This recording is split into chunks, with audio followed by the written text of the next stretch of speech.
By the great name of Allah, this is Group 3 and Service Transition. The members of group are Dawood Mohajir, Maryam Asfari, Rianta Tri Damayanti, Luh Putu Gayatri Vidis Tuti. Outline of our presentation are introduction, service management as a practice, service transition principles, service transition process, managing people through service transition, organizing for service transition, technology considerations, implementing service transition, changes, critical success factors, and risks. Introduction. Information Technology Infrastructure Library provides guidance to service providers on the provision of quality information technology service and on the processes, functions, and other capabilities needed to support them.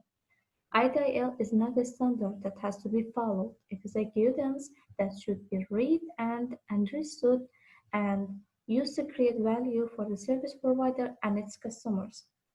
ITIL is the most widely recognized framework for information technology service management in the world. ITIL offers a body knowledge useful for achieving these standards. ITIL framework is based on the 5 stages of the service life cycle. The first one is service strategy, service design, service transition, service operation, and continual service improvement. Purpose and objective of service transition. The purpose of the service transition stage of the service lifecycle is to ensure that a new, modified, or retired service meet the expectation of the business as documented in the service strategy and service design stage of the lifecycle. The objective of service transition are to plan and manage service changes efficiently and effectively, manage risks relating to new, changed, or retired services, successfully deploy service releases into the supported environments, set corrective expectations on the performance and use of the new or changed services, ensure that service changes create the expected business value. Provide good quality knowledge and information about service and service assets. Scope of the service transition. ITIL service transition provides guidance for the development and improvement of the capabilities for transitioning new and changed services into supported environments, including releasing, planning, building, testing, evaluation, and deployment. The guidance focuses on how to ensure that the requirements from service strategy developed in service design are effectively realized in service operation while controlling the risks of failure and subsequent disruption. Consideration is given to managing the complexity associated with change to services and service management process, allowing for innovation while minimizing the unintended consequences of change, introducing new services, changes to existing service, for example, expansion, reduction, change of supplier, acquisition or disposal of sections of users based on or suppliers, change of requirement or scalability, decommissioning and discontinuation of services, applications, or other service components, transferring services to and from other service providers. And then here you can see the scope of service transition. In this scope, it shows all the processes of service transition in here. It means in this big box, you can see all the scope of the service transition. Processes with service transition. The process described in ITIL service transition can be categorized into 2 groups based on the extent to which process activities take place within the service transition stage of the service lifecycle. Processes with significant activities throughout the service lifecycle. The first group are processes that are critical during the service transition stage but influence and support all stages of the service lifecycle. This comprise of change management, service assets and configuration management, knowledge management. Processes which have most of their activities in the service transition stage of the service lifecycle. The second group are processes that are strongly focused within the service transition stage, and they are transition planning and support, release and deployment management, service testing and validation, change evaluation. Usage of service transition. ITIL service transition provides access to proven best practice based on the skill and knowledge of experienced industry practitioners in adopting a standardized and controlled approach to service management. Although this publication can be used and applied in isolation, it is recommended that it is used in conjunction with the other core ITIL publications. All the core publications need to be read and fully appreciate and understand the overall life cycle of services and IT service management. Context. The context of the publication in the ITIL service lifecycle as shown in figure 1.1. It means in this figure here,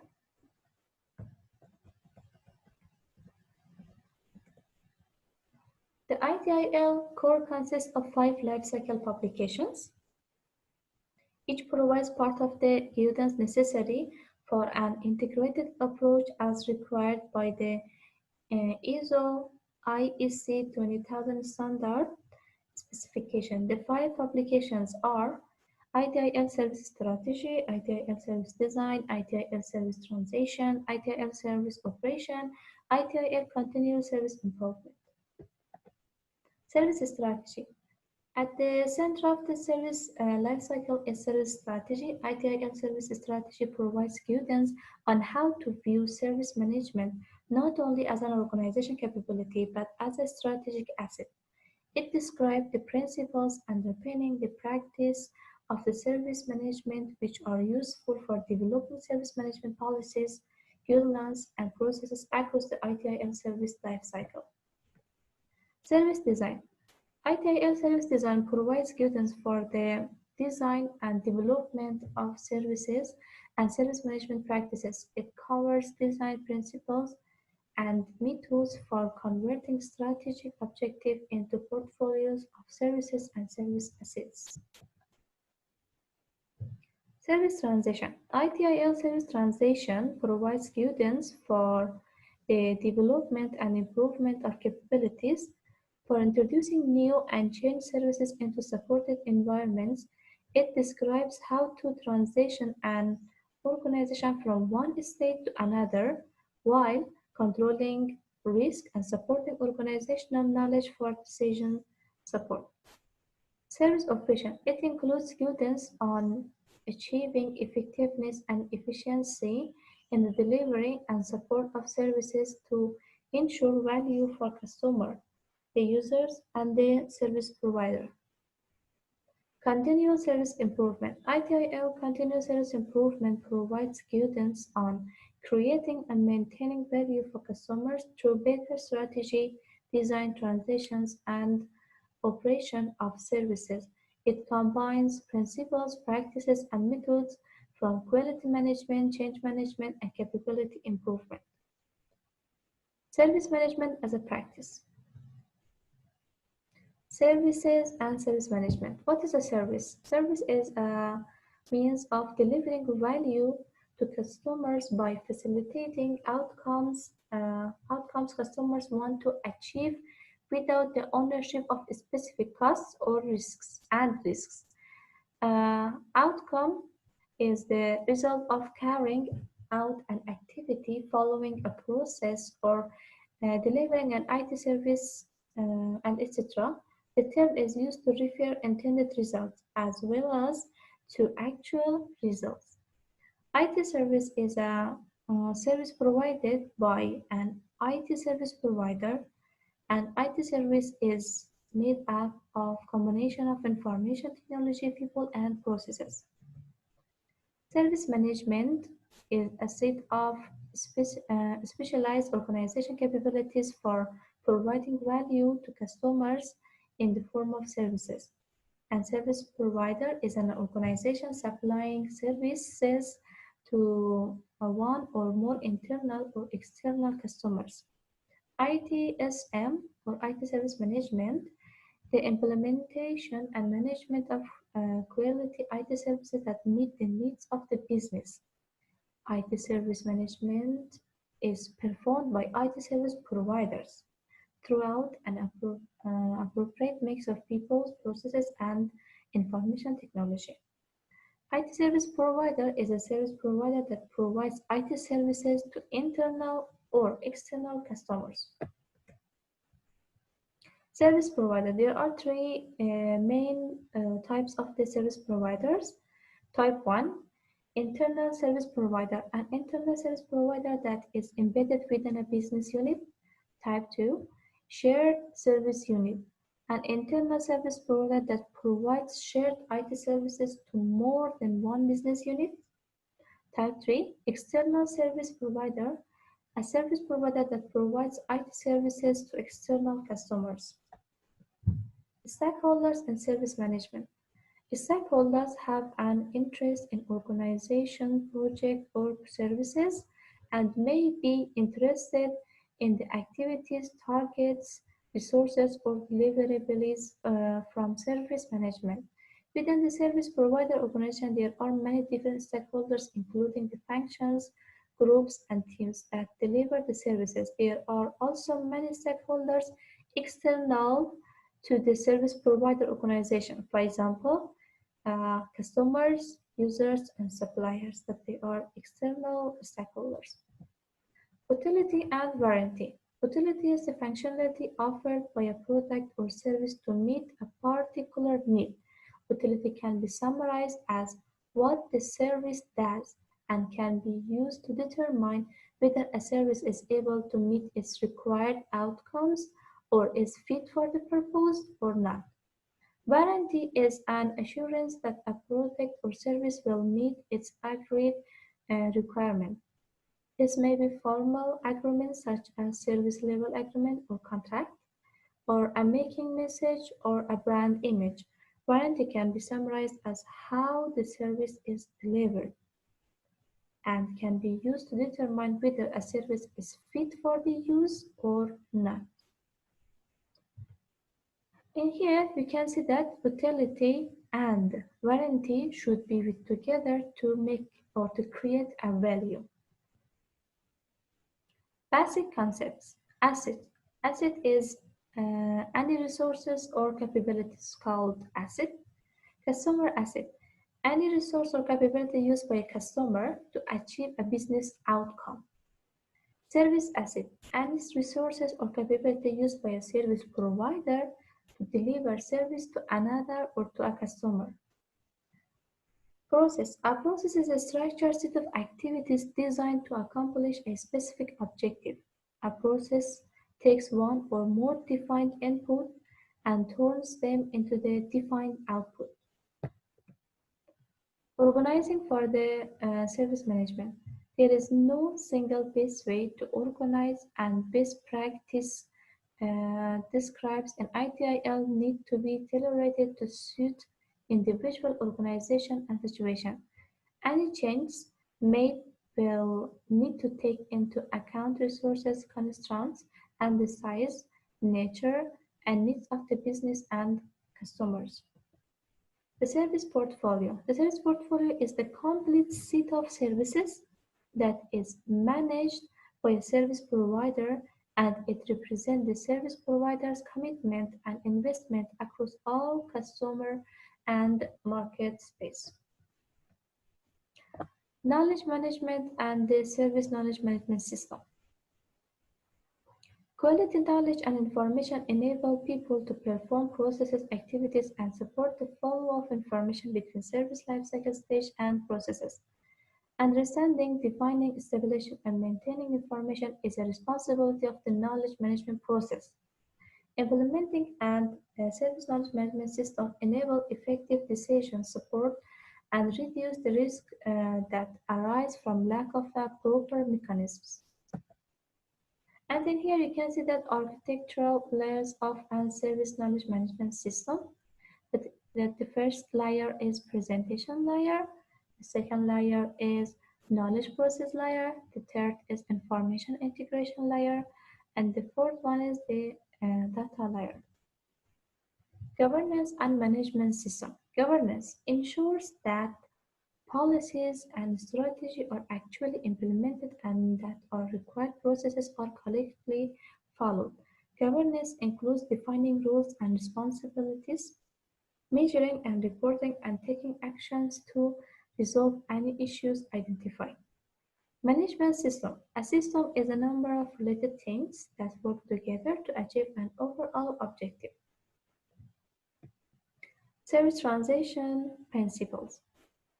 Policies for service transition, that they are define and implement a formal policy for service transition, implement all changes to service through service transition, adopt a common framework and standards, maximize reuse of established processes and systems, align service transitions plans with the business needs, establish and maintain relationships with stakeholders, establish effective controls and disciplines, provide systems for knowledge transfer and decision support, plan release package, anticipate and manage course corrections, proactively manage resources across service transitions, ensure early involvement in the service lifecycle, provide assurance of the quality of the new or changed services, proactively improve quality during the service transitions.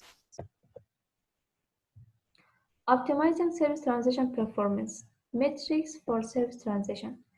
Measuring and monitoring the performance of the service transition lifecycle stage should focus on the delivery of the new or changed service against the predicated levels of warranty, service level, resources, and constraints within the service design or release package.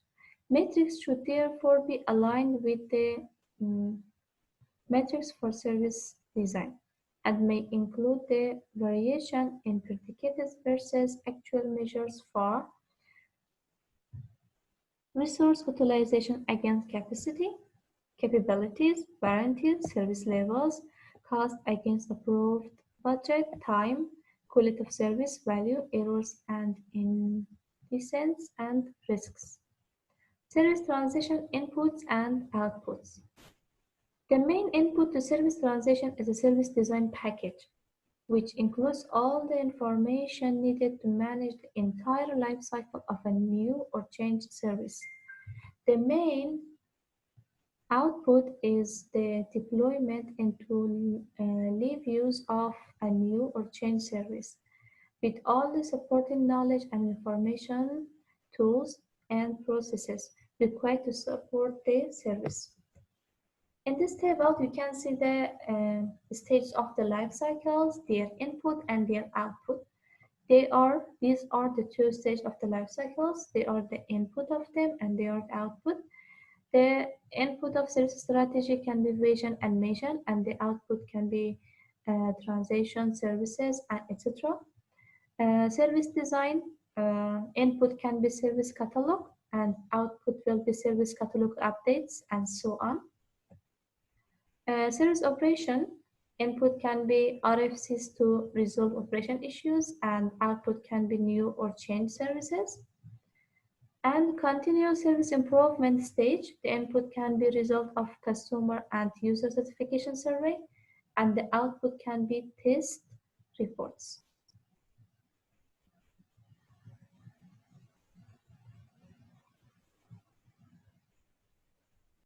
Service Transition Process.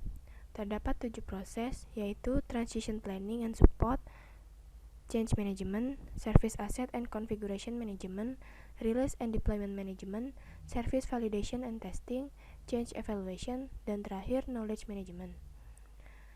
Pertama, Transition Planning and Support. Tujuannya yaitu untuk merencanakan service transition dan koordinasi keseluruhan resource. Pada tahap ini, apabila dilakukan dengan baik, maka secara signifikan dapat meningkatkan kemampuan penyedia layanan untuk menangani perubahan maupun rilis yang banyak. Scope Transition Planning and Support antara lain maintaining policy, standard and model, planning the budget and resource, dan memastikan service transition dapat mengkoordinasikan dengan service area lainnya. Proses, activity, methods, and technique. Aktivitas pada transition planning and support dimulai dari transition strategi, yaitu mendefinisikan pendekatan keseluruhan untuk mengatur transisi layanan dan mengalokasikan sumber daya berdasarkan ukuran dan sifat layanan, jumlah dan frekuensi rilis yang diperlukan, dan kebutuhan khusus pengguna. Setelah mengetahui transition strategi, pada service transition terdapat life cycle stage, yaitu mendapatkan dan menguji configuration item terbaru, build and test berdasarkan CI tersebut, service release test, pengujian kesiapan operasional layanan, deployment, early life support, dan terakhir, review and close service transition. Pada tiap tahap, terdapat kriteria standar yang harus dipenuhi terlebih dahulu sebelum lanjut ke tahap selanjutnya. Prepare for service transition. Yang dilakukan yaitu review and check inputan, seperti change proposal, SDP, service acceptance criteria, and evaluation report. Planning and coordinating service transition. Planning di sini mencakup tugas dan aktivitas yang diperlukan untuk rilis dan deploy ke tahap pengujian dan produksi. Perlu menjaga integrasi antara satu set rencana transisi dengan rencana tingkat yang lebih rendah, seperti release build and test plans. Transition plan juga terintegrasi dengan change schedule, release and deployment management plan. Provide transition process support, seperti service transition standard, policy, and procedure. Trigger input, outputs, and interface. Trigger untuk planning single transition yaitu adanya authorized change. Sedangkan untuk longer term planning berasal dari change proposal dari service portfolio management.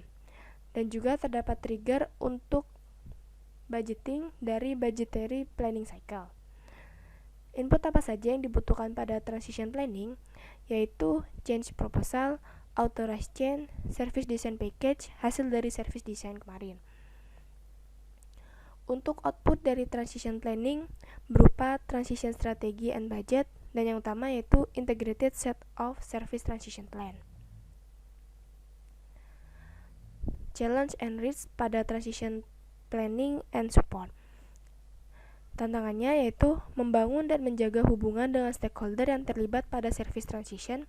Yang kedua, koordinasi dan prioritas layanan baru atau yang berubah karena bisa jadi terdapat delay atau pengujian gagal. Resiko dalam proses ini antara lain kurangnya informasi sehingga long-term planning kurang memadai. Hubungan yang buruk antara stakeholder, delay karena keterbatasan resource, informasi yang kurang untuk prioritas kebutuhan yang bermasalah. Proses kedua, change management. Tujuannya yaitu kontrol life cycle dari semua perubahan. Perubahannya bisa terhadap semua arsitektur, proses, tool, matriks, dan dokumentasi. Perubahan bisa berupa penambahan, modifikasi, atau pengurangan yang memberi dampak bagi layanan IT. Perubahan dapat terjadi secara proaktif atau reaktif. Contoh proaktif yaitu ketika perusahaan ingin improve layanan. Contoh reaktif yaitu perubahan ketika terjadi suatu masalah atau error. Scope dari change management mencakup strategik, taktikal, dan operasional dari sisi bisnis maupun supplier. Terdapat 3 tipe service change. Standard change merupakan perubahan pra-otorisasi yang berisiko rendah, perubahan umum, dan mengikuti prosedur atau instruksi kerja. Contohnya, untuk reset password yang telah memiliki prosedur tersendiri. Emergency change, perubahan yang harus dilakukan secepat mungkin. Misalnya, ada insiden besar. Contohnya ketika server crash, jadi perlu adanya perubahan secepatnya. Normal change, perubahan yang tidak termasuk standar atau emergency. Pengajuan perubahannya harus mengikuti proses yang akan dijelaskan nanti. Beberapa istilah dalam change management. Change berupa penambahan, modifikasi, penghilangan apapun yang memberi dampak bagi layanan IT. RFC atau Request for Change berisi detail perubahan yang dilakukan. Change Record dibuat dari RFC yang telah diterima maupun ditolak. Change Record disimpan pada Configuration Management atau Service Knowledge Management System. Change Proposal berisi High Level Description, Full Business Case, dan Schedule. Change Proposal diperlukan sebelum layanan baru dilakukan untuk mengetahui potensial konflik. Change Proposal dibuat oleh Service Portfolio Management, kemudian diotorisasi oleh Change Management. Aktivitas pada Change Management yaitu Planning and Controlling Change, Change and Release Schedule, Communication, Change Decision Making and Change Authorization, Ensuring that remediation plans are in place, Measurement and Control, Management Reporting, Understanding the Impact of Change, dan Continual Improvement. Berikut merupakan flow dari aktivitas untuk normal change. Pertama, Change Initiator membuat RFC, kemudian mencatatnya dalam CMS atau Configuration Management System.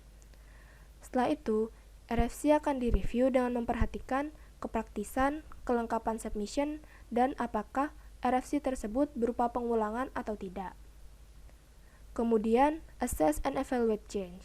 Bisa menggunakan risk-based assessment karena tiap perubahan memiliki resiko. Setelah dievaluasi, authorize change, build and test, kemudian coordinate change, build and test, authorize change deployment, coordinate change deployment. Setelah perubahan selesai, direview dan close change record. Untuk change authorization model seperti pada gambar. Komunikasi untuk eskalasi RFC, risiko, dan isu dari level bawah hingga memungkinkan mencapai Business Executive Board. Dari sini, decision dan aksi berasal dari Business Executive Board hingga sampai pada level 5, Local Authorization. Otorisasi pada level 1 dilakukan oleh Business Executive Board dengan perubahan yang berdampak tinggi dan membutuhkan keputusan dari eksekutif. Pada level 2, dilakukan oleh IT Management Board atau IT Steering Group dengan dampak perubahan terhadap beberapa layanan atau divisi organisasi. Pada level 3, otorisasi dilakukan oleh CIB or ECIB, yaitu Change Advisory Board atau Emergency Change Advisory Board, dengan perubahan yang berdampak pada grup layanan tertentu. Untuk level 4, dilakukan oleh Change Manager terhadap perubahan risiko rendah. Dan terakhir, otorisasi dilakukan secara lokal terhadap standar change. Perbedaan Change Advisory Board dengan Emergency Change Advisory Board. CIB untuk mendukung otorisasi perubahan, sedangkan pada ECIB, ketika terjadi emergency change dan memerlukan otorisasi dari CIB, maka otoritas diberikan oleh ECIB daripada menunggu full CIB meeting. Prosedur dalam pengajuan emergency change ini mengikuti normal change, hanya saja testing dikurangi atau tidak perlu apabila perubahan dibutuhkan segera. Dan dokumentasi seperti update perubahan dan data konfigurasi dapat ditunda. Untuk proses flow dari standard operational change yaitu create RFC, kemudian implementasi perubahan, setelah itu direview dan close change record. Semua perubahan dan CI diupdate pada CMS. Trigger input, outputs, dan interface. Trigger change management didapat selama service lifecycle. Interface change management contohnya dengan transition planning and support dan change evaluation. Inputnya berupa RFC, change proposal, dan lain-lain. Dan outputnya berupa rejected or cancelled RFC, authorized change proposal, dan seterusnya. Challenge and risk pada change management. Tantangannya, memastikan setiap perubahan tercatat dan dikelola dengan baik. Resikonya, kurangnya komitmen terhadap proses change management, birokrasi yang berlebihan dapat menyebabkan delay pada perubahan. Proses ketiga dari service transition yaitu Service Asset and Configuration Management. Tujuannya untuk memastikan kebutuhan aset terkontrol. Scope meliputi aset dan configuration item dari internal maupun eksternal service provider. Configuration item atau CI merupakan service aset yang perlu dikelola untuk memberikan layanan. Berikut hubungan CMS dan SKMS beserta isinya. Service asset, resource atau capability yang berkontribusi terhadap penyampaian layanan. Contohnya virtual server, physical server, dan knowledge. Di sini terdapat configuration item, yaitu service asset yang perlu dikelola untuk memberikan layanan.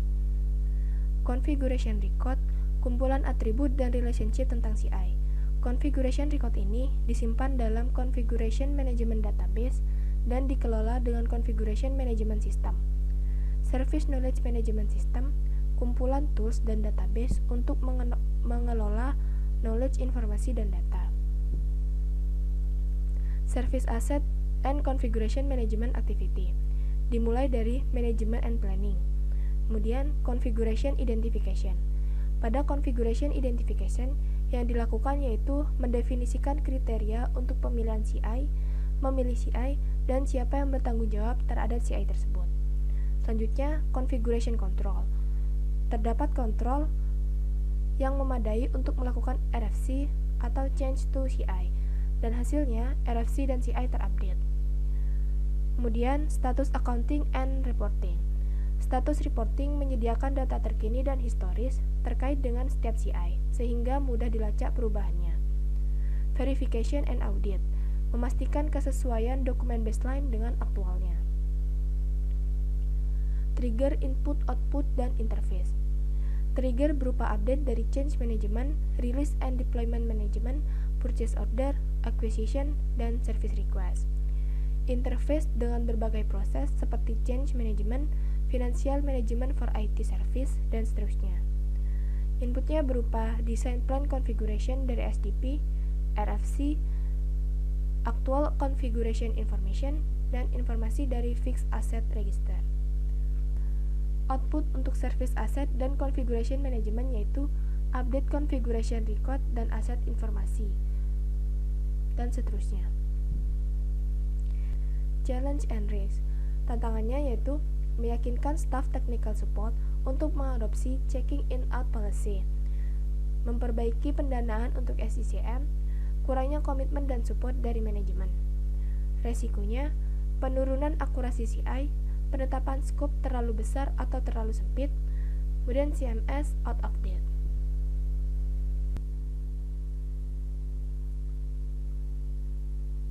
Proses keempat, release and deployment management. Tujuannya untuk merencanakan, menjadwalkan, dan mengontrol build, test, and deployment. Skopnya mencakup proses, sistem, dan fungsi untuk package, build, test, dan deploy release. Apabila release and deployment management dilakukan dengan baik, maka dapat mempercepat perubahan dengan optimum cost dan minimize risk. Release unit dan release package.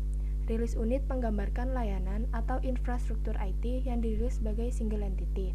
Sedangkan release package kumpulan dari configuration item yang akan dibangun, test, dan deploy dalam satu perilisan. Contohnya di sini terdapat release package A9 versi 1. Terdapat user documentation, application release unit, dan customer service. Pada customer service di sini disupport oleh support system SSE dan SSB. Big Bang versus Base Deployment. Terlihat pada gambar, pada rilisan pertama, terdapat 3 workstation. Kemudian, pada rilis kedua, terdapat penambahan nomor 4 dan 5 yang langsung diterapkan bersamaan dengan layanan sebelumnya. Proses ini disebut dengan Big Bang Deployment, yaitu penerapan layanan baru atau yang diubah ke semua user area di satu operasi. Sedangkan pada Phase Deployment, yaitu pada rilis ketiga ini, penambahan workstation dilakukan secara bertahap, yaitu upgrade workstation nomor 1-3, kemudian sisanya 4-7.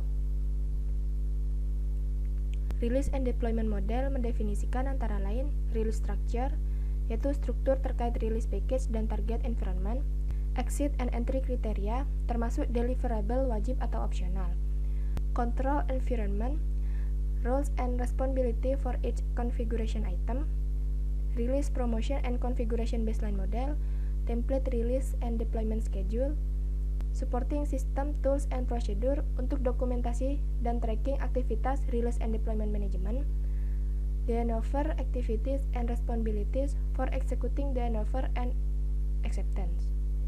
Oke, sekarang triggernya apa? Adalah sebuah step yang sudah berisi otorisasi perubahan itu. Terus, berhubungan dengan apa aja?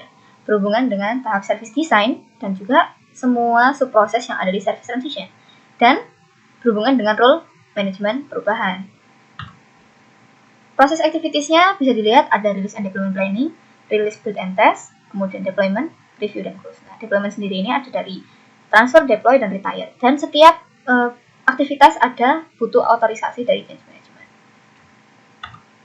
Di sini ada detail dokumen-dokumen apa yang ada di setiap aktivitas, kemudian ada juga kegiatan seperti apa detailnya di dalam sebuah aktivitas ini. Misalnya kalau di sini ada manage key aspect, terus build ini, dan lain-lain. Terus kalau deployment ada deploy, transfer, retire, di sini plan dan prepare file dokumen. Gitu. Terakhir ada review dan close ya. Input dan outputnya ada banyak sekali, bisa dilihat di buku juga. Informasi yang ada di sini itu ada tentang konfigurasi, tentang hubungan requirement dengan test case, status update dari deployment, asset ownership change, license, dan lain-lain. Challenge ada terkait dengan stakeholders, ada organisasi, dan juga tentang regulasi. Kalau resikonya ada tentang dari manajemen sampai yang paling teknis gitu ya. Kalau manajemen itu ada tentang definisi, ada tentang ya regulasi ya, terus tentang resource, kemudian ada tentang komunikasi dan timing dan lain-lain. Ini ada contoh CSF dan KPI, ya contoh aja.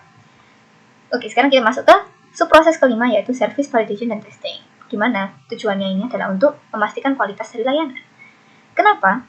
Karena kalau gagal, endingnya adalah duit gitu. Terus gimana dong biar kita nggak mengeluarkan banyak uang gitu ya? Ya caranya adalah memastikan layanan ini yang baru ini sudah sesuai dengan spesifikasi desain yang tadinya sudah dibuat di service design dan memenuhi kebutuhan bisnis. Sehingga kalau misalnya service itu bisa mendeliver outcome yang diharapkan, ya pasti ya setidaknya nggak akan merugikan perusahaan. Apalagi kalau risknya sudah terconsider juga. Proses activitiesnya sama ya, kayak kebanyakan proses activities, dia nggak sequential.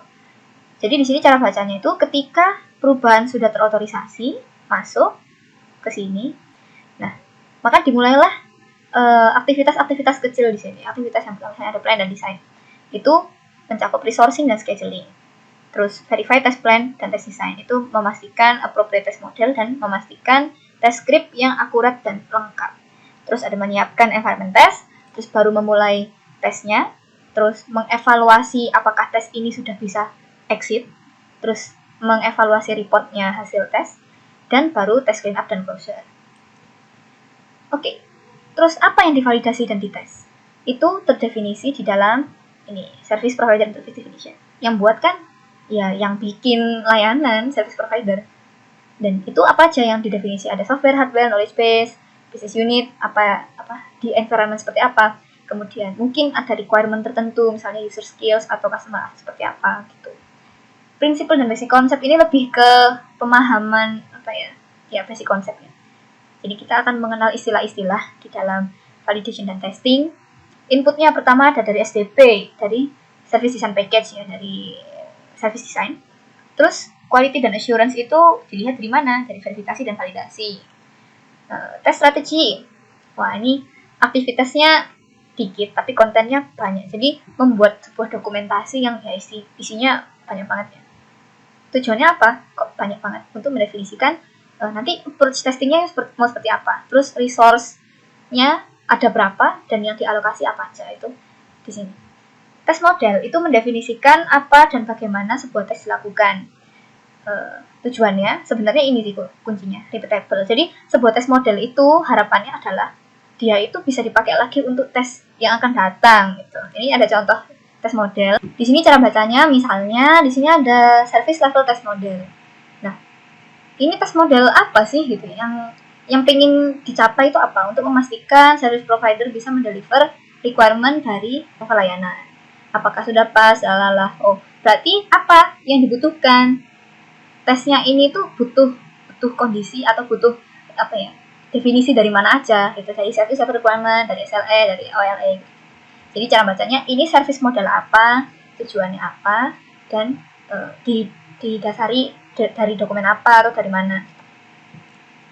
Oke, next perspektif. Jadi perspektif yang perlu dipertimbangkan, yang perlu dimiliki ketika si penguji ini melakukan pengujian itu adalah dari perspektif service provision dan stakeholders. Stakeholders ya inilah ya manusia. Kalau service provision itu maksudnya adalah kan ada sudut pandang service design dari teknologinya, prosesnya, measurement, documentation skill, dan knowledge gitu. Level of testing dan test model. Ini ada contoh aja. Kalau misalnya sebuah testing itu ditetapkan modelnya seperti apa. Nah, misalnya di sini ada view model ya. Sebuah testing dilakukan dengan view model dan seterusnya. Terus ada testing approach dan teknik. Nah, untuk menentukan approach dan teknik seperti apa yang cocok untuk sebuah testing itu tergantung dari ini, service importance. Tahunya dari mana? Ada dokumen namanya BIA. Dan tujuannya apa? Supaya kalau misalnya kita tahu nih service ini, oh tingkat kepentingannya tidak terlalu penting. Berarti resource yang bisa dialokasikan ya nggak harus yang high quality gitu. Dan itu akan setelah didefinisi baru bisa ditentukan oh approach seperti ini, oh tekniknya yang begini yang bisa dilakukan untuk testing. Terus itu belum lagi melihat constraint seperti apa. Misalnya dari tahap desain sudah ada nih constraint tertentu. Itu akan jadi pertimbangan sendiri. Terus, nah ini ada consideration. Apa yang perlu dipertimbangkan? Ya, biasanya tes data itu harus dipisahkan dengan analyze data. Yes, kemudian regulasi perlindungan data, kemudian restorasi atau backup data, dan lain-lain. Tujuannya supaya tes model dan test case itu bisa terdefinisi, menjadi output gitu ya, tes model dan test case, dan itu bisa untuk mengukur kualitas dari layanan. Apa ini umumnya consideration-nya? Finance, documentation, supplier, build, testable, dan lain. Tipe-tipe testing. Nah, ini apa sih model layanannya? Terus untuk mendeliver layanan ini ke customer, ke user, itu dengan channel apa? Nah, itu baru setelah didefinisikan tipe layanan apa dan channel delivery-nya, baru bisa cari tahu. Oh, kalau layanannya ini adalah layanan cloud gitu misalnya. Berarti non-functional testing ini misalnya ada yang volume service testing, security testing, dan lain-lain. Itu logistik ya kalau perlu gitu kan. Migration, yes. Kemudian, tipe-tipe testing kalau berdasarkan perspektif itu ya ada ini gitu. Nah, kebijakan. Umumnya, testing itu dilakukan oleh tim independen. Terus, SDP itu memuat dokumentasi kriteria pass-fail dan menggunakan test library tertentu. Nah, test library tertentu ini, itu maksudnya kalau misalnya sebuah testing itu sudah ada test library-nya, ya ngapain susah-susah bikin gitu. Sama kayak kalau mau ngoding, kalau di di Stack Overflow sudah ada yang pernah ngoding, ya kenapa kita harus mikir susah, kan? Tinggal memodifikasi aja. Ada test model, test case, test data, dan test script yang termasuk di dalam sebuah test library. Dan ada aturannya juga, test model seperti apa yang bisa di-reuse di dalam kondisi seperti apa, itu ada aturannya. Nah, aturan apa saja yang mempilari service validation dan testing, itu ada service quality policy yang pertama. Nah, service quality itu kualitas pelayanan itu tidak dari apa aja sih. Nah, kalau di buku ada 4 perspektif. Level of excellence, value for money, conformance specification, meet exceed stakeholder expectation. Terus, kalau secara kita lihat kualitas layanan itu dilihat dari mana? Operasional kan? Operasional itu didesain di service design. Nah, untuk memastikan kualitas, kita perlu melihat apa sih yang mempengaruhi ini gitu kan. Kalau dilihat balik, ternyata ada role customer dan stakeholder yang mendefinisikan sebuah kualitas layanan. Terus ada juga kualitas terdiri dari utility dan warranty. Yang mana ketika diinputkan ke organisasi itu memberikan output berupa kepemimpinan berdasarkan nilai-nilai ini tadi. Nah, dari kepemimpinan dan definisi layanan itu akan memberikan dampak ke service design dan service operation gitu. Jadi, kalau mau mengatur service quality, ya maka aturlah ini semua. Next, ada risk policy. Nah, seperti yang mungkin Mbak Mas sudah ketahui bersama, risk policy itu ada banyak ya. di luar sana. Dan di sini di buku akan dijelaskan 4 aja. Ada MOR, ISO 31000, ISO 27001, dan RIS IT. MOR ini adalah approach-nya, terus ini adalah aktivitas siklus, terus dasarnya apa gitu. Kalau ISO 31000 sudah sering kita lihat, ISO 27000 juga sudah. RIS IT ini adalah domainnya, terus ini adalah aktivitasnya, nah terus ini adalah tujuannya. Service Transition Policy sudah dijelaskan sama Mbak Maryam. Release Policy itu menjelaskan release type, release frequency, supaya test approach-nya mau yang seperti apa, nah itu ada di Release Policy. Dan ada Change Management Policy. Terus, trigger input, output, dan interface dari service design, service validation dan testing. Triggernya schedule. Inputnya ada RFC dan STP, yang mana terdiri dari dokumen-dokumen ini. Outputnya ada direct dan tidak direct. Kemudian bersinggungan dengan Release and Development Management dari fase sebelumnya, CSI, kemudian Service Operation dan Service Strategy. Informasi yang berputar di subproses ini itu ada mengikat namanya Test Management Group. Dia ngapain? Dia bisa meng-create, mengkatalog itu apa ya? Menulis, ya gitulah. Memaintain yang namanya test case, test script, dan test data yang nantinya bisa dijadikan satu test library gitu ya. Informasi di dalam ini semua itu akan dikelola dan dicek relevansinya ke test design. Ini adalah contoh CSF dan KPI dari test validation dan testing, dari tahap service validation dan testing. Next, challenge. Testing butuh duit banyak, dan itu adalah sebuah tantangan apabila validation dan testing itu diabaikan. Tidak perlu planning misalnya, waduh ya gitu larinya. Resikonya kalau misalnya goal atau ekspektasinya tidak jelas, kemudian kalau misalnya ada persepsi tentang risiko yang tidak disamakan oleh sebuah dokumen, itu mungkin ya bisa mengakibatkan hilangnya sebuah tes elemen yang kritikal. Terus bisa resource shortage. Tahap change evaluation. Evaluasi perubahan itu diperlukan untuk menyediakan sebuah mekanisme yang terstandarisasi untuk bisa mengukur kinerja dari perubahan layanan. Terus value to bisnisnya adalah ya efficiency resource.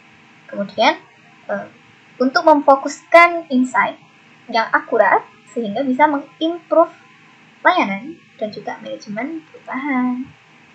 Scope-nya, dia itu dilakukan di berbagai poin di change life cycle. Di sini misalnya di go live, sebelum go live, sebelum build and test, dan juga sebelum check in DML.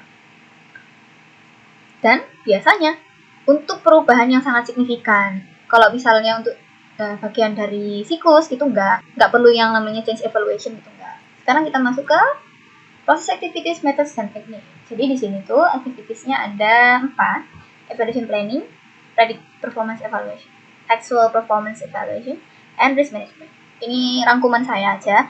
Jadi di tahapan evaluation planning itu perlu mempertimbangkan banyak perspektif ya. Terus di sini kita akan memahami dampak mana yang disengaja, mana dampak yang tidak disengaja. Kemudian di tahap berikutnya adalah mengevaluasi kinerja yang sudah terprediksi. Itu jadi dari customer requirement dan predicted performance itu akan dibikin performance model, dan setelah itu di risk assessment, dinilai resikonya. Kemudian akan menghasilkan yang namanya interim evaluation report. Kita perlu melakukan komparasi predicted performance dengan acceptance kriteria. Ada namanya acceptance kriteria ya. Oh ya, di sini ada key terms gitu, siapa tahu berguna. Nah, kemudian ada namanya rekomendasi accept atau reject. Nah, di situ kita akan inputkan itu ke dokumen. Kita akan tuliskan itu ke dokumen. Nah, apakah predicted performance-nya oke, dinilai kan? Oh, kalau enggak, oke, selesai. Kalau yes, maka dievaluasi ketika dilakukan actualnya. Nah, kinerja actual ini yang bisa dievaluasi itu tergantung dari change life cycle-nya. Sampai mana? Nah, dari interim evaluation report itu akan diinputkan ke change management. Nah, sama kayak sebelumnya, di evaluasi performance actual ini akan menghasilkan interim evaluation report. Tapi bedanya adalah di sini adalah komparasi dari kinerja aktual dengan acceptance kriteria. Dan ada rekomendasi mau diotorisasi atau enggak gitu. Atau ada juga rekomendasi remediasi. Jadi misalnya perubahannya sepertinya perlu diperbaiki gitu. Nah, baru selanjutnya risk management. Risk management itu pentingnya itu kita melihat predicted dengan actualnya itu kinerjanya sama atau enggak. Outputnya dari risk management ini adalah validation statement. Ketika ini sudah tervalidasi, itu. Ini adalah faktor-faktor yang perlu dipertimbangkan ketika menilai dampak dari perubahan layanan. Evaluation report ini adalah report yang dihasilkan di akhir setelah risiko. Isinya ada tentang risk profile, deviation itu tadi perbandingan actual dengan predicted. Terus ada qualification statement dan validation statement apabila sudah memenuhi, dan juga ada rekomendasi. Terus triggernya adalah receipt request evaluation. Jadi ketika change management meminta adanya evaluasi, gitu, baru change evaluation ini akan dilakukan. Karena nggak semua change butuh dievaluasi secara formal. Outputnya tadi ada interim evaluation report dan evaluation report. Terus bersinggungan dengan change management tentunya, dan ada dari service and coordination, ya pakai SDP, service level management atau business relations management, dan service validator. Policies, ini adalah contoh-contoh aturan aja. Terus prinsip itu ya prinsip-prinsip kalau service change itu akan diperform dalam cara yang fair, konsisten, transparan, dan objektif, dan lain gitu. Nah, basic konsep.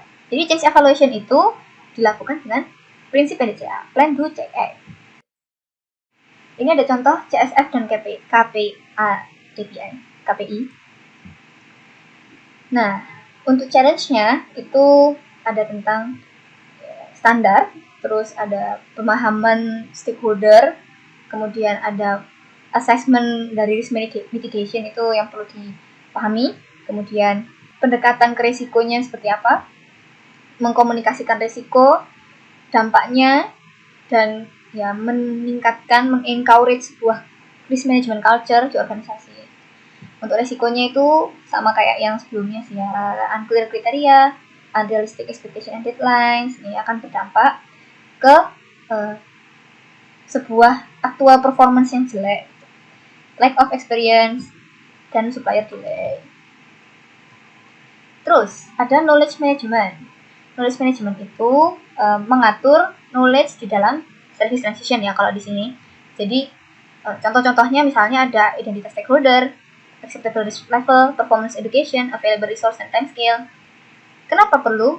Karena untuk mengencourage sebuah culture manajemen risiko di sebuah organisasi. Karena penting ya membagikan knowledge itu kan supaya kita tujuannya kan nggak melakukan pencarian lagi gitu ketika hal yang sama terjadi. Nah, skopnya dilakukan di seluruh life cycle. Ini pernah dibahas sama Mbak Tara di service design. SKMS itu seperti apa?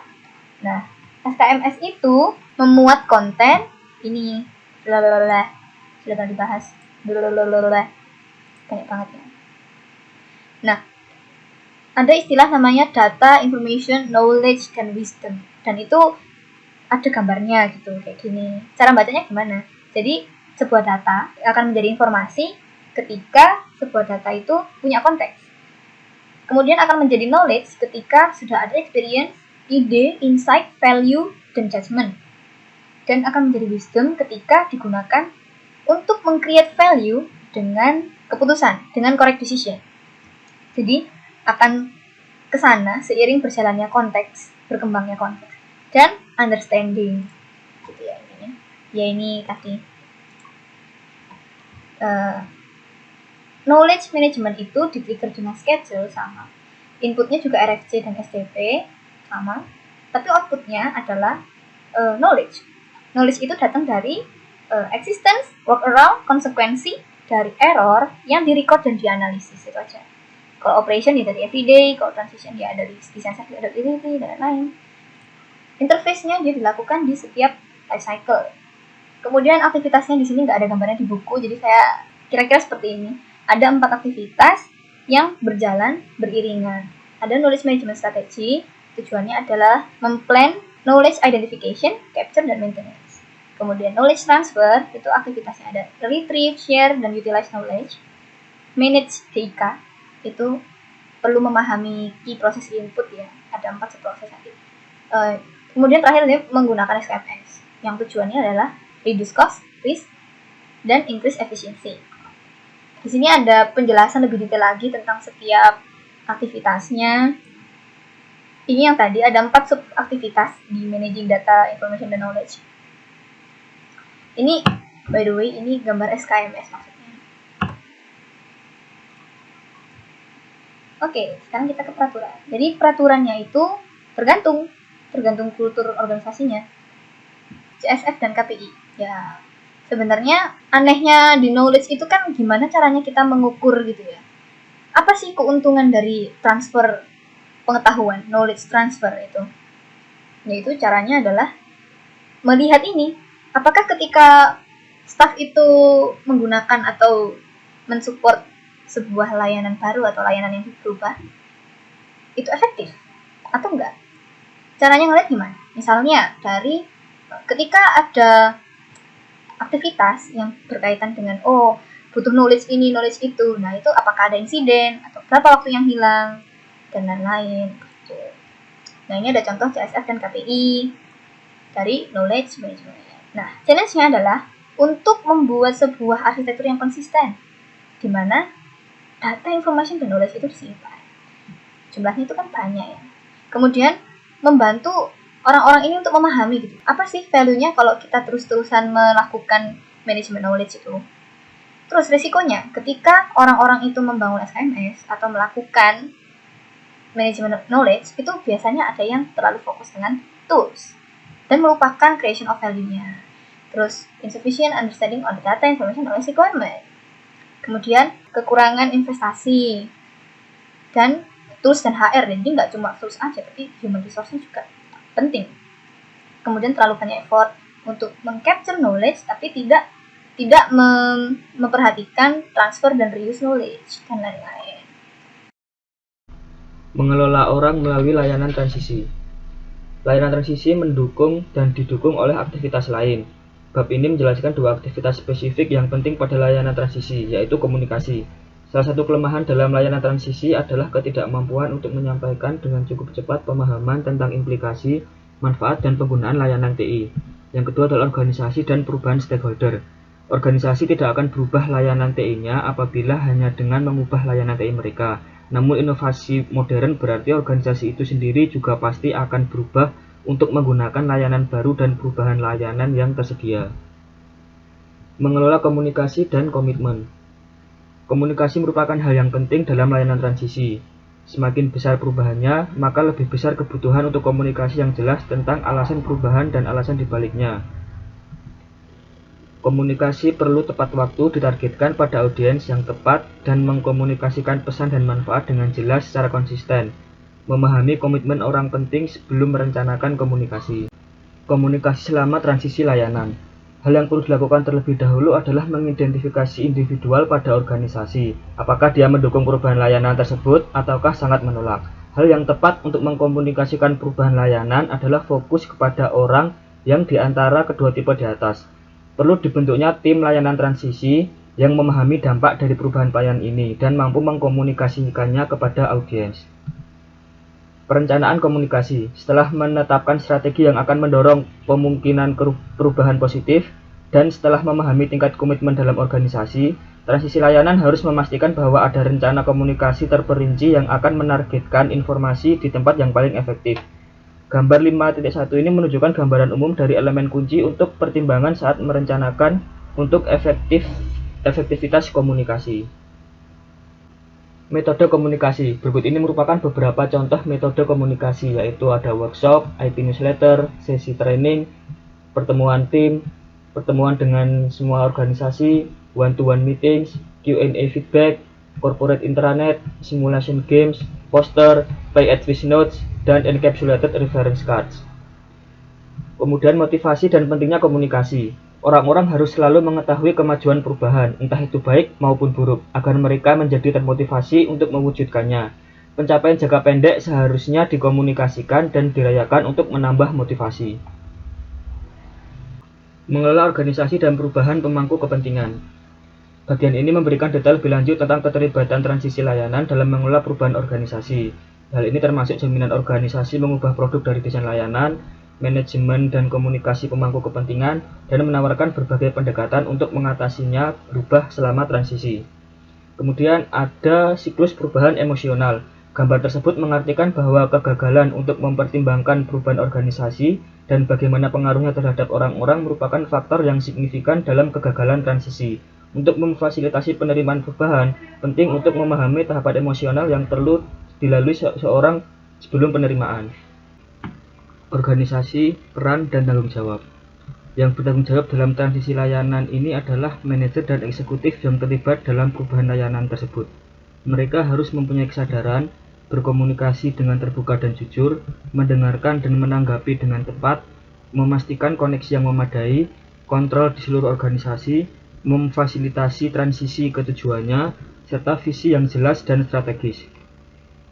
Peran transisi layanan dalam perubahan organisasi antara lain mengubah pola pikir orang di seluruh siklus hidup, memastikan ada konsistensi dalam implementasi perubahan, memeriksa apakah organisasi dan pemangku kepentingan siap untuk perubahan, serta memastikan bahwa perubahan organisasi terjadi sesuai dengan rencana.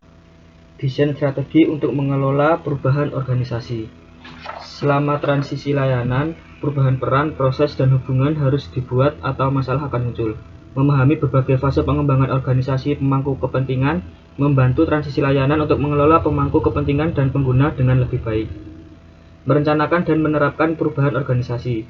Seringkali rencana dan desain untuk mengelola perubahan tidak seimbang dan organisasi serta sisi orang dari perubahan dihilangkan. Dalam organisasi TI, manajer proyek sering berfokus pada aktivitas teknis daripada perubahan yang diperlukan untuk organisasi atau individu, sehingga penting agar rencana proyek ditinjau untuk memastikan bahwa kegiatan perubahan organisasi disertakan. Produk perubahan organisasi. Perubahan dalam organisasi dari keadaan saat ini ke keadaan baru memerlukan kombinasi elemen yang harus disesuaikan untuk mewujudkan transformasi organisasi sepenuhnya. Layanan yang diperlukan ditentukan dalam paket desain layanan. Menilai kesiapan organisasi untuk perubahan. Berikut adalah daftar tabel yang dapat digunakan untuk menilai peran dan persyaratan keterampilan selama transisi layanan. Kemudian memonitor kemajuan perubahan organisasi. Untuk memungkinkan program transisi layanan menjadi efektif dan berhasil, pemeriksaan atau survei rutin harus dilakukan di berbagai tingkat organisasi. Hasil survei apapun akan berguna dalam menentukan kemajuan yang dicapai melalui transisi layanan. Berurusan dengan organisasi dan orang-orang dalam mencari sumber perubahan. Employee shock ini merupakan karyawan yang terkejut. Istilahnya dia masih belum siap dalam melakukan perubahan yang baru. Kemudian perubahan bisnis untuk memastikan bahwa informasi diteruskan ke layanan penyedia atas dasar perlu tahu. Ini akan menjaga hubungan profesional. Perubahan lokasi, masalah budaya dan organisasi yang berkaitan dengan perubahan lokasi perlu ditangani untuk menjamin transisi layanan yang berhasil. Kemudian menghubungkan aktivitas sumber di seluruh organisasi. Selanjutnya metode, praktis, dan teknis. Petunjuk dan tips dalam mengelola perubahan. Ada kecenderungan bagi eksekutif senior untuk mengabaikan kebutuhan akan perubahan organisasi dengan mendikte perilaku apa yang sesuai atau dengan mentransfer atau memberhentikan karyawan untuk menyampaikan pesan.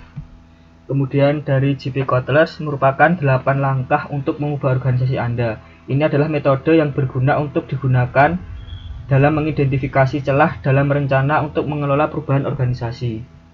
Strategi perubahan organisasi ini dapat digunakan untuk menilai pendekatan dari desain layanan dan untuk mengelola perubahan selama transisi layanan dan mengidentifikasi masalah dan risiko yang berkaitan dengan perubahan organisasi.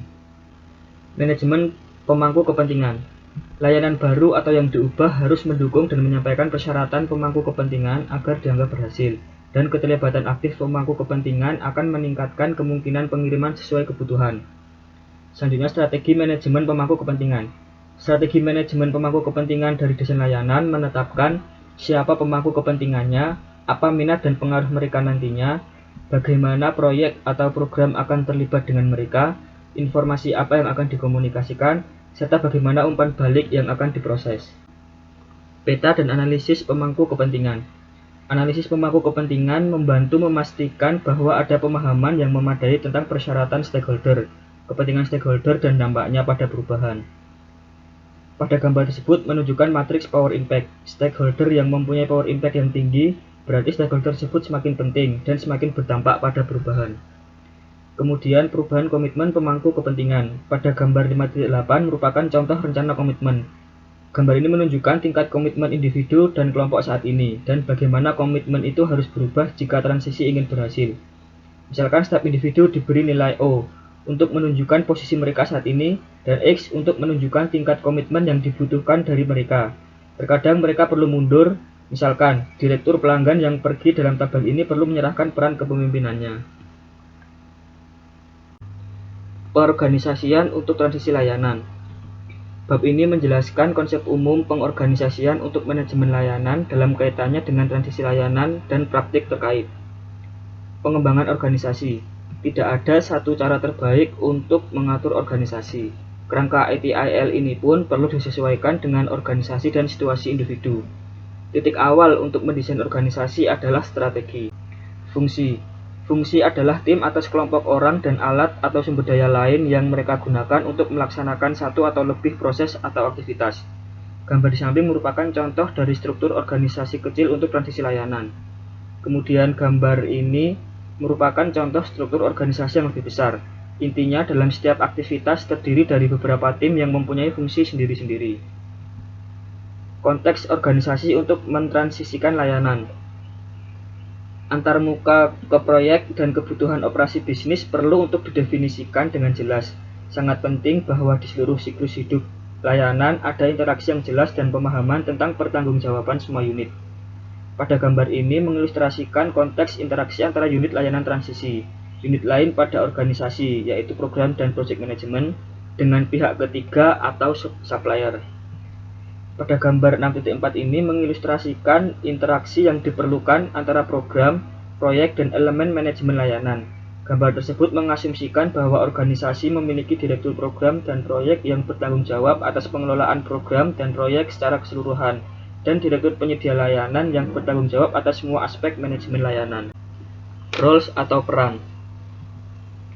Peran adalah sekumpulan tanggung jawab, aktivitas, dan wewenang yang diberikan kepada seseorang atau tim.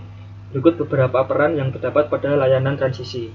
Yang pertama ada Generic Service Owner Role, merupakan orang yang memastikan bahwa layanan dikelola sejalan dengan fokus bisnis. Kemudian Generic Process Owner Role, bertanggung jawab untuk memastikan bahwa suatu proses sesuai dengan tujuannya. Kemudian ada Generic Process Manager Role, bertanggung jawab atas manajemen operasional suatu proses. Kemudian ada Generic Process Practitioner Role, orang yang bertanggung jawab untuk melaksanakan satu atau lebih aktivitas proses. Kemudian Transition Planning dan Support Roles. Bagian ini menjelaskan sejumlah peran yang perlu dilakukan untuk mendukung perencanaan transisi dan proses dukungan. Terdapat 4 sub-role-nya, yaitu Service Transition Manager, Transition Planning Support Process Owner, Transition Planning and Support Process Manager, serta Transition Planning and Support Practitioner. Kemudian ada Change Management Role. Bagian ini merupakan menjelaskan sejumlah peran yang perlu dilakukan untuk mendukung proses manajemen perubahan. Terdapat dari beberapa sub-role, yaitu Change Management Process Owner, Change Management Process Manager, Change Initiator, Change Practitioner, Change Authority, CAB Member, dan CAB Chair. Kemudian ada Service Asset and Configuration Management Roles. Bagian ini menjelaskan sejumlah peran yang perlu dilakukan untuk mendukung aset layanan dan proses manajemen konfigurasi.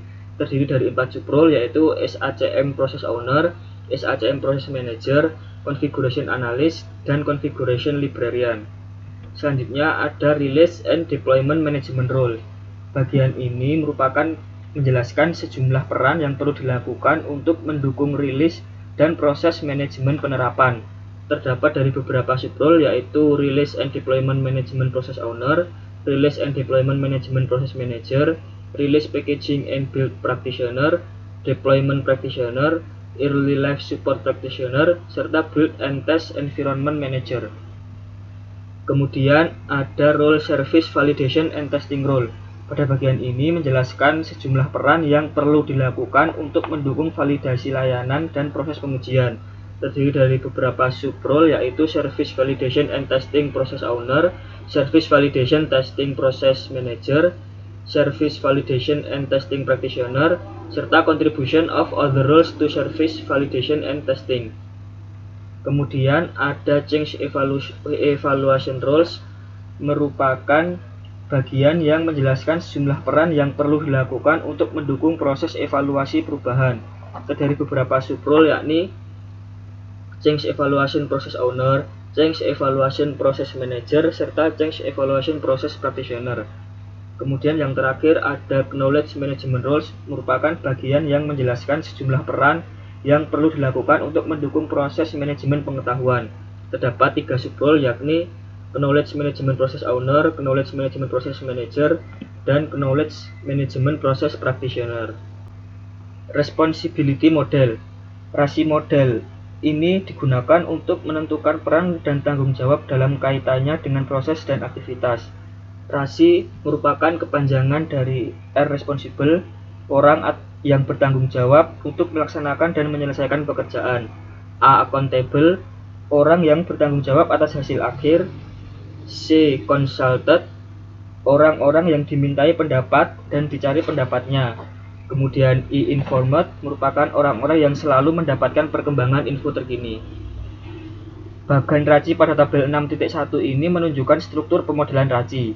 Baris mewakili sejumlah aktivitas yang diperlukan, dan kolom mengidentifikasi orang yang membuat keputusan, melaksanakan aktivitas, atau memberikan masukan. Kompetensi dan pelatihan. Keberhasilan menyampaikan layanan bergantung pada personel yang terlibat dalam manajemen layanan, yang memiliki pendidikan, pelatihan, keterampilan, dan pengalaman yang sesuai. Berikut ini beberapa kemampuan yang perlu dimiliki, yaitu kemampuan manajemen, kemampuan mengendalikan pertemuan, kemampuan komunikasi, kemampuan artikulasi yang baik, tulisan maupun verbal, kemampuan negosiasi, serta berpikir yang analitis. Salah satu framework yang digunakan adalah SFIA atau The Skills Framework for the Information Age. SFIA ini menetapkan 7 tingkat umum di mana tugas dapat dilakukan dengan keterampilan profesional terkait yang diperlukan untuk setiap tingkat. Kemudian pelatihan dalam manajemen layanan membantu penyedia layanan untuk membangun dan memelihara kemampuan manajemen layanan mereka. Kebutuhan pelatihan harus disesuaikan dengan persyaratan kompetensi dan pengembangan profesional. Hubungan transisi layanan dengan tahapan siklus hidup lainnya. Yang pertama ada Upstream Relationship for Service Transition.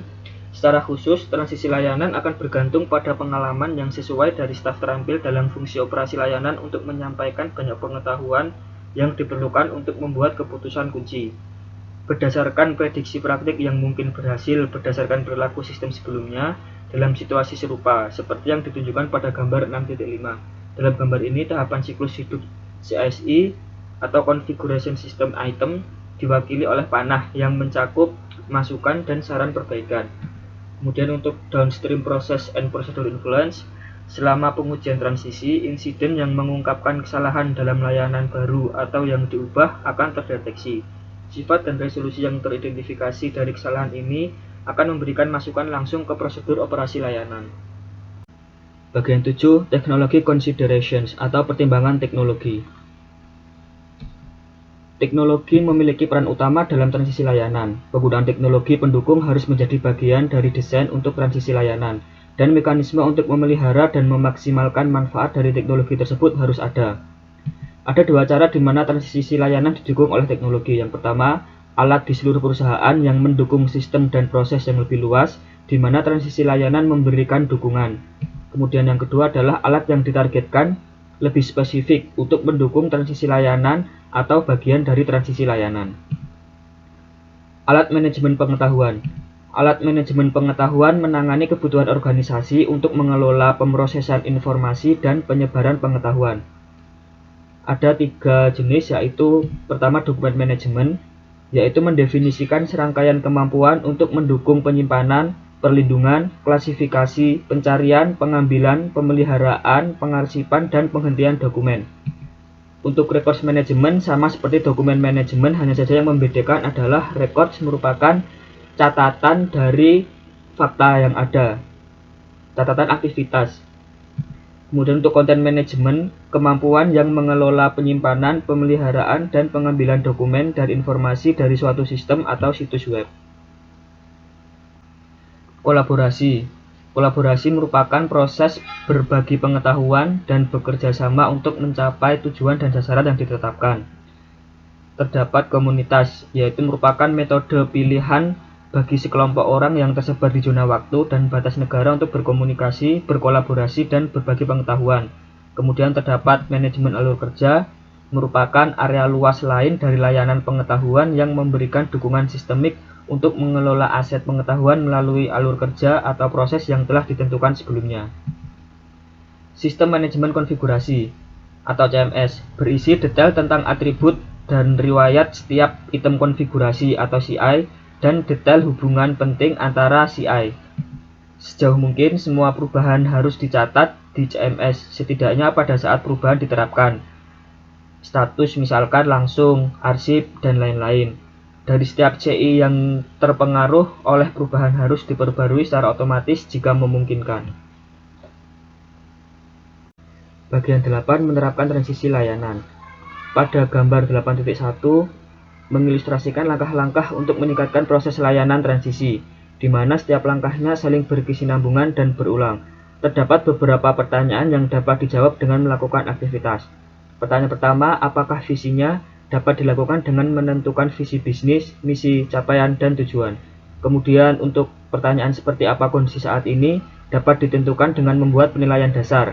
Untuk pertanyaan kemana akan dibawanya dengan menentukan target yang dapat diukur. Untuk menjawab pertanyaan bagaimana mencapainya dengan meningkatkan proses dan layanan. Kemudian untuk pertanyaan apakah sudah mencapainya dapat dilakukan dengan pengukuran dan metrik. Kegiatan utama dalam pengenalan transisi layanan. Yang pertama yaitu ada menjustifikasi layanan transisi, mendesain layanan transisi, dampak memperkenalkan transisi layanan pada proyek yang ada, aspek perubahan budaya, dan yang terakhir risiko dan nilai. Pendekatan terintegrasi untuk proses transisi layanan. Proses yang terlibat dalam tahap transisi layanan dari siklus hidup layanan tidak independen satu sama lain. Hubungan di antara mereka rumit dan tidak mungkin untuk merancang dan mengimplementasikannya secara terpisah. Gambar di samping merupakan contoh proses layanan transisi yang terintegrasi antar aktivitas. Menerapkan transisi layanan dalam lingkungan virtual atau cloud. Organisasi yang mengimplementasikan virtualisasi atau arsitektur cloud harus mempertimbangkan dampaknya pada desain, implementasi, dan pengoperasian transisi layanan. Virtualisasi atau arsitektur cloud mungkin membutuhkan pembuatan item konfigurasi baru, jenis, model rilis, model perubahan, dan perubahan standar. Hal tersebut harus dirancang untuk bekerja dengan lancar di keduanya, baik server fisik dan virtual. Peran dan tanggung jawab harus didefinisikan agar dapat bekerja di semua pihak internal dan eksternal yang terlibat. Organisasi yang menggunakan cloud aset layanan dan kebutuhan manajemen konfigurasi sangat disederhanakan, karena kompleksitas yang mendasarinya sekarang dikelola oleh penyedia layanan eksternal. Challenges, critical success factors, and risks. Challenges. Enabling almost every business process and services in IT, resulting in large customer and stakeholders group that is involved and impacted by service transition. Managing many contacts, interfaces, and relationships through service transitions, including a variety of different customers, users, programmers, projects, suppliers, and partners. There being little harmonizing and integration of the process and disciplines that impact service transition, for example, finance, engineering, human resource management, and etc. Critical success factors are service provision in all organizations need to be matched to current and rapidly changing business demands. The objective is to continually improve the quality of service aligned to the business requirements cost effectively. To meet this objective, the following critical factors need to be considered for service transition. Understanding and managing the different stakeholders' perspective that underpin effective risk management within an organization, and establishing and maintaining stakeholders' buy-in and commitment. Having clearly defined relationships and interfaces with programs and projects management. Maintaining the contact and managing all the relationships during the service transitions. The risks are implementing the service transition practice should not be made without recognizing the potential risk to service currently in transition and those release that are planned. These risks might include change in accountabilities, responsibilities, and practices of existing projects that demotivate the workforce.